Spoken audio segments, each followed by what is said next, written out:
Hi hello ನಮಸ್ತೆ. ನಾನು ನಿಮ್ಮ ಪ್ರೀತಿಯ ಕಲ್ಲಿನ ಕೊಟ್ಟ ಹುಡುಗಿ ಮಾಡುವ ನಮಸ್ಕಾರಗಳು. ಇವತ್ತು ಆ್ಯಸ್ ಯೂಶುವಲ್ ನವರಾತ್ರಿಯ 7ನೇ ದಿವಸ. ಸೊ ಕೆಲಸ ಎಲ್ಲ ಮುಗಿಸ್ಕೊಂಡು ನಾನಮ್ಮ ಇಬ್ಬರು ಹೋಗಿ ಬನ್ನಿ ಮರ ಪೂಜೆ ಮುಗಿಸ್ಕೊಂಡು ಮನೆ ಹೊರಟಿದ್ದಾಯಿತು.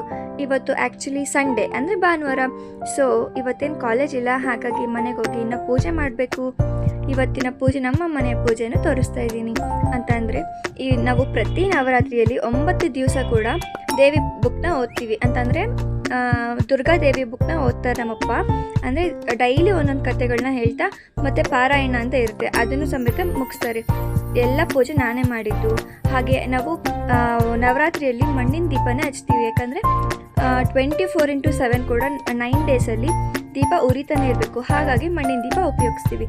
ಆಮೇಲೆ ಇವತ್ತಿನ ದಿನಚರಿ ಹೇಗಿತ್ತು ನಂದು, ನಿಮ್ಮದೆಲ್ಲ ಹೇಗಿತ್ತು? ಸೊ ನನ್ನ ವಿಡಿಯೋ ನಿಮಗೆಲ್ಲರಿಗೂ ಇಷ್ಟ ಆಗಿದ್ರೆ ಲೈಕ್, ಶೇರ್, ಕಮೆಂಟ್ ಹಾಗೂ ಫಾಲೋ ಮಾಡಿ. ಮತ್ತು ನನ್ನ ಯೂಟ್ಯೂಬ್ ಚಾನಲ್ ಬಂದ್ಬಿಟ್ಟು A daily life with Revathi ಅಂತ ಇದೆ. ಸೊ ಅಲ್ಲೂ ಕೂಡ ಹೋಗಿ ಸಬ್ಸ್ಕ್ರೈಬ್ ಆಗಿ, ಲೈಕ್, ಶೇರ್, ಕಮೆಂಟ್ ಹಾಗೂ ನನ್ನ ಫಾಲೋ ಮಾಡಿ. Love you all. ಬಾಯ್.